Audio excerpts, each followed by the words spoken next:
ചീര നമ്മൾ കൃഷി ചെയ്യുമ്പോൾ ഇതുപോലെ തൈകൾ മുളച്ച് കഴിഞ്ഞാൽ നമ്മൾ അതിൻ്റെ ചോട്ടിലായിട്ട് ധാരാളം മണ്ണ് ഇതുപോലെ കൂട്ടി കൊടുക്കണം. അല്ലെങ്കിൽ അതിൻ്റെ വളർച്ച നല്ല ഇതാവുകയില്ല.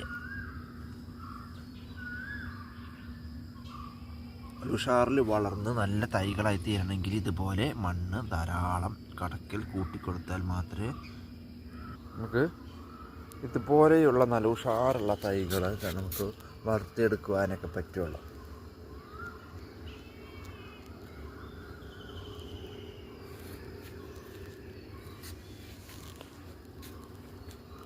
ഇതൊക്കെ നന്നായിട്ട് മണ്ണ് കൂട്ടിക്കൊടുത്ത ചീരകളുമാണ് ഈ കൂടുതൽ അലി ഉണ്ടാവുന്നത്. അത് നമുക്ക് കണ്ടാൽ മനസ്സിലാവും. കൂട്ടിക്കിടക്കാത്ത ചീരകളുടെ മണ്ണ് വളരെ കുറവായിരിക്കും. അത് നമുക്ക് വളർച്ചയും ഉണ്ടാവുകയില്ല.